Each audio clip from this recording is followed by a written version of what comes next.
In the very beginning, when the world was brand new, there was a beautiful garden called Eden.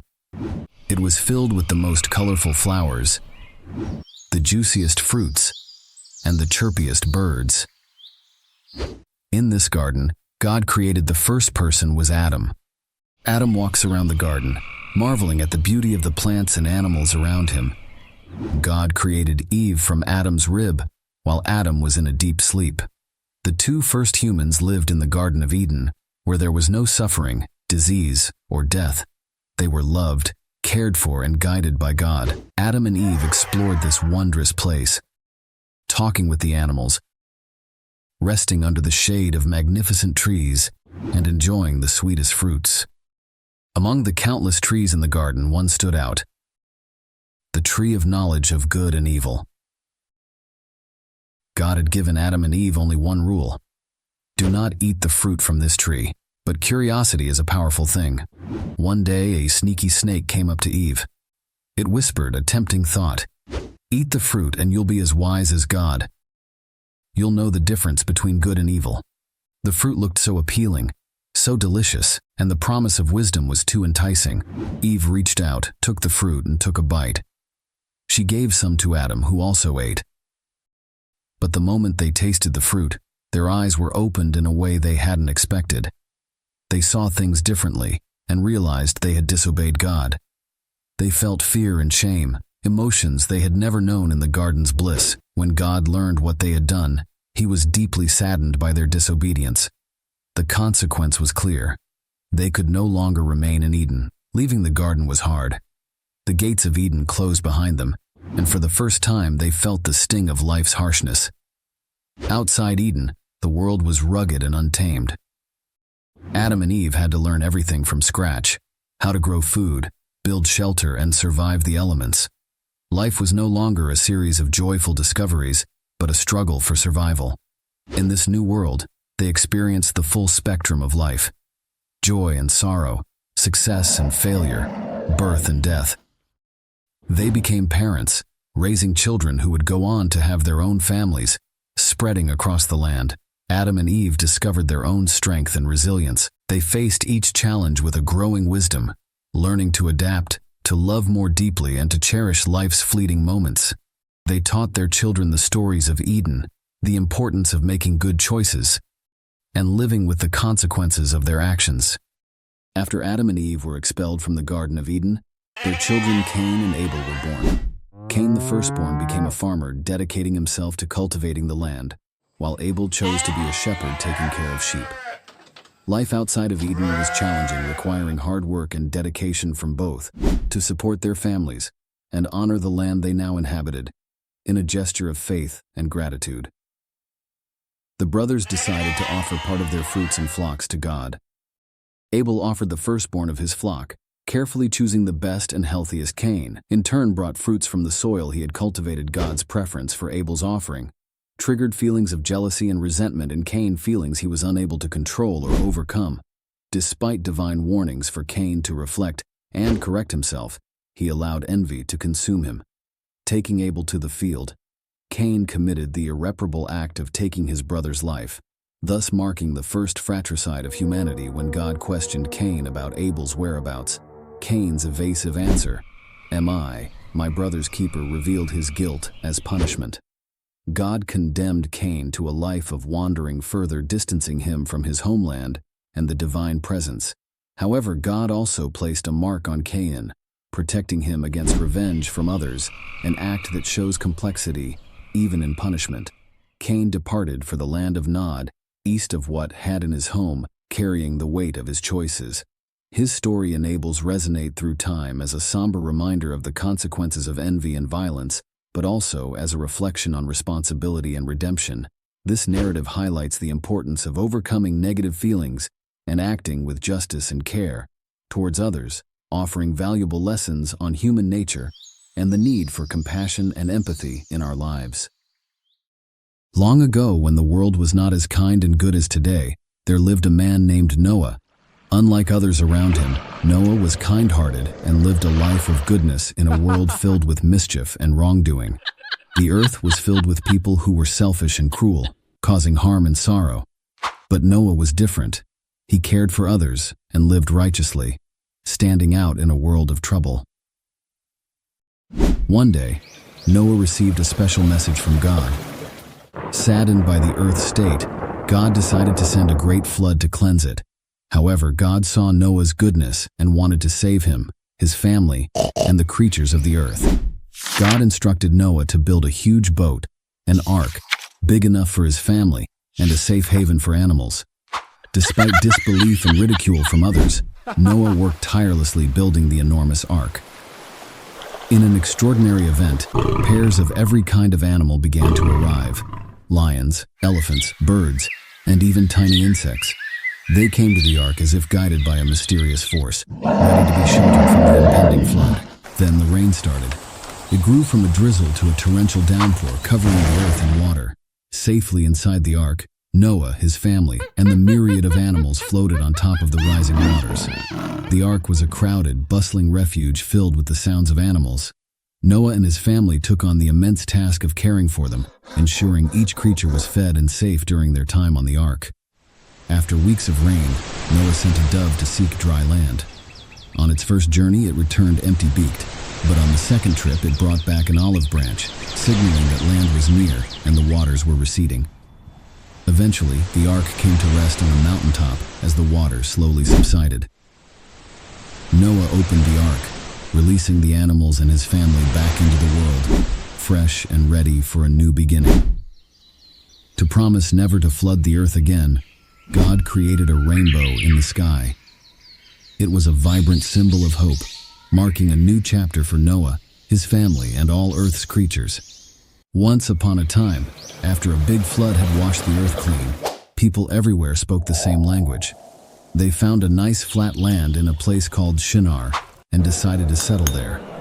Imagine everyone being neighbors, understanding each other perfectly, like one big family. One day, the people had a big idea. Let's build a city with a tower that reaches up to the sky. It'll be so tall, it'll touch the clouds, they said, excited to start. They used bricks instead of stones and sticky tar for glue. Everyone worked together, passing bricks and mixing tar, laughing and dreaming about their sky-high tower. But then, something unexpected happened. God looked down from heaven and saw the city and the tall tower. Look at them, all speaking the same language, working together on this big project. If they can do this, they'll think they can do anything. They're forgetting that some things are meant for God alone. So, God decided to mix things up a bit.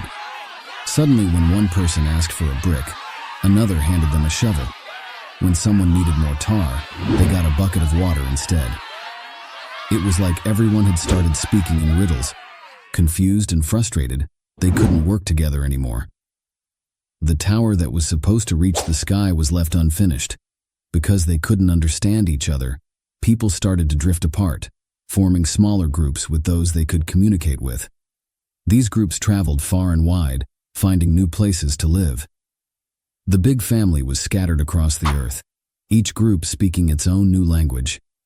As the group spread out from Babel, they traveled far to places where no one had lived before. Each group found new lands with mountains, rivers, and forests. They built new homes, using what they had learned, but this time they respected their limits. The world was filled with a rainbow of languages, each as beautiful and complex as the next. In these new lands, people's lives took on new colors and shapes. They dressed in different clothes, sang different songs, and told different stories under the stars. Children grew up learning how to say hello and I love you in their own special language. They learned from the land and the animals, and they celebrated the seasons in their own ways. In the end, the story of the Tower of Babel shows us that it's important to remember we're not all powerful, and that God has plans we might not understand. God made us all different, with many languages and ways of living, making the world a more interesting place. When we learn to listen and understand each other, we make not just buildings, but friendships that God smiles upon. Once upon a time in the ancient land of Mesopotamia, there lived a man named Abraham. He was known for his unwavering faith and righteousness. Let's delve into the journey of Abraham, a man chosen by God for a divine purpose. The story begins with God's call to Abram one day. As Abram was going about his daily life, God spoke to him, commanding him to leave his homeland, of the Chaldeans, and journey to land. That he would show him this call marked the beginning of Abram's remarkable journey of faith. Abram, along with his wife Sarah and nephew Lot, obediently set out on this journey. However, as they traveled, tensions arose between Abram's herdsmen and Lot's, leading to strife among their families. To resolve the conflict, Abram made the difficult decision to part ways with Lot, allowing him to choose the land he desired. Lot chose the fertile plain of Jordan. While Abram continued his journey into the land of Canaan during his travels, Abram encountered a mysterious figure named Melchizedek, the king of Salem and a priest of God. Most High Melchizedek blessed Abram and offered him bread and wine, foreshadowing the establishment of a priesthood and the future sacrifice of Christ. This encounter affirmed Abram's faith and foreshadowed the divine covenant that would later be made as Abram continued to trust in God's guidance. God made a covenant with him, promising to bless him abundantly and make his descendants into a great nation. This covenant, originally established when Abraham was known as Abram, marked a pivotal moment in his faith journey. It was accompanied by a significant change in his identity, symbolized by God renaming him Abraham, meaning father of many nations, reflecting the promise of numerous descendants. Despite being advanced in years, Abraham's wife Sarah miraculously conceived and bore him a son whom they named Isaac. This miracle fulfilled God's promise to Abraham of a son and ensured the continuation of his lineage. However, Sarah grew anxious and fearful that Ishmael, her handmaid and Hagar's son, would pose a threat to Isaac's inheritance. Consequently, she convinced Abraham to send Hagar and Ishmael away. Though reluctant, Abraham trusted in God's plan and provided for Hagar and Ishmael as they journeyed into the wilderness. Years passed, and Sarah passed away, leaving Abraham to mourn her loss. Yet even in his grief, Abraham remained faithful to God, trusting in his providence and promises in his old age. Abraham turned his attention to securing a wife for Isaac, his beloved son. He entrusted this important task to his servant, who journeyed to Abraham's homeland to find a suitable bride through divine intervention. The servant encountered Rebekah, who proved to be the perfect match for Isaac. This union ensured the continuation of God's covenant and the fulfillment of his promises to Abraham. In conclusion, the story of Abraham is one of faith, obedience, and divine providence. Through his unwavering trust in God, Abraham became the father of nations and a shining example of righteousness for generations to come. His journey serves as a reminder of the power of faith and the blessings that come from obedience to God's. Once upon a time in the land of Canaan, there lived a man named Isaac and his wife Rebekah. Isaac was the son of Abraham, a man of great faith. Isaac and Rebekah were blessed with twin boys, Esau and Jacob. Esau, the older of the two, was a skilled hunter, and his father's favorite, Jacob, however, was quieter and preferred to stay at home, and he was very dear to his mother, Rebekah. As the boys grew, their differences became more pronounced, and so did their parents' preferences. This favoritism led to a rivalry between Esau and Jacob. One day, Esau returned from hunting famished. He saw Jacob cooking a stew and asked for some. Jacob, seizing the opportunity, asked Esau to trade his birthright as the eldest son for the stew. Esau, thinking little of the future and driven by his immediate hunger, agreed. Years passed, and Isaac grew old and blind. He decided it was time to bestow his blessings upon his sons. Traditionally, the firstborn Esau would receive the greater blessing. Rebekah, who overheard Isaac's plan, favored Jacob and devised a plan to secure the blessing for him. She instructed Jacob to disguise himself as Esau by wearing Esau's clothes and covering his arms and neck with goatskins to mimic his brother's hairy skin. Jacob, with some hesitation, followed his mother's plan. He went to his father pretending to be Esau and asked for his blessing. Isaac, doubtful because of the voice he heard, was convinced by the hairy feel of Jacob's arms. Believing it was indeed Esau, Isaac bestowed upon Jacob a powerful blessing, promising him prosperity and dominion. When Esau learned what had happened, he was furious and vowed to kill Jacob. Fearing for her younger son's life, Rebekah sent Jacob away to her brother Laban's house in Haran. both to escape Esau's wrath and to find a wife from her own family during his journey to Haran. Jacob experienced a profound dream at a place he named Bethel. He dreamt of a ladder reaching to heaven with angels ascending and descending on it, and God standing above it.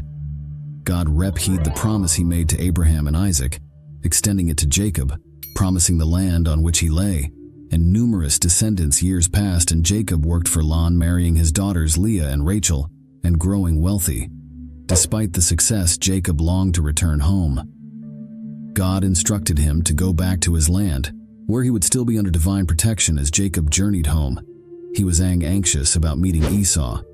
He sent messengers ahead who returned with news that Esau was coming to meet him with 400 men, fearing the worst.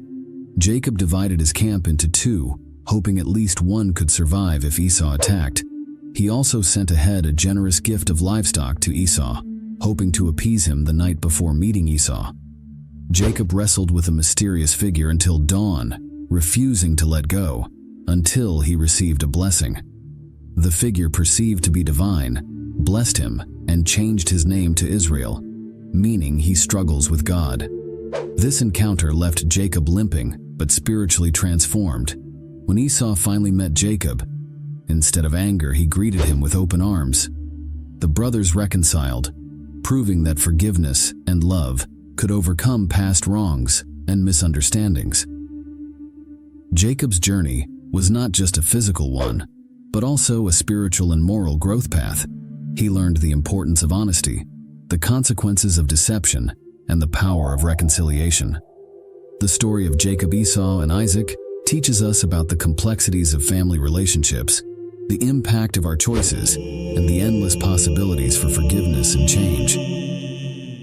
Over 2,000 years ago, in a humble home in Nazareth, a young woman named Mary was visited by an angel named Gabriel. Gabriel brought astonishing news. Mary, you will have a special baby. He will be God's son, and you will name him Jesus.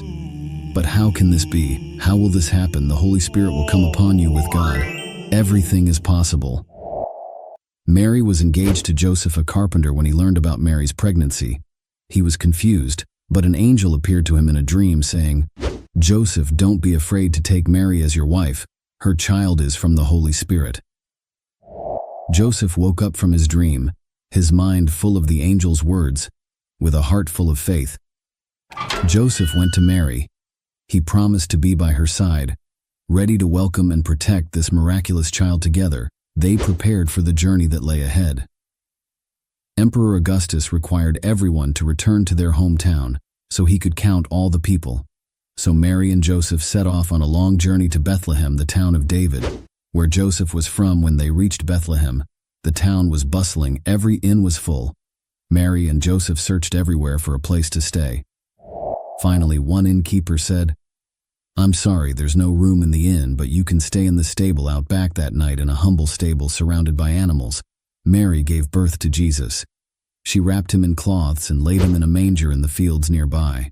Shepherds watched their flocks. Suddenly, angels appeared, lighting up the sky, announcing, "Tonight in Bethlehem, a Savior has been born. You will find him lying in a manger far away." Wise men saw a bright star in the sky. It was a sign of something extraordinary. They followed the star, knowing it would lead them to a new king. The shepherds hurried to Bethlehem and found baby Jesus in the manger, just as the angels had said.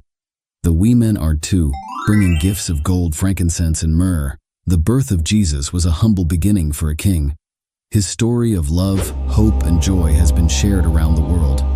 It reminds us that the most precious things often start in the simplest of ways. Thanks for watching.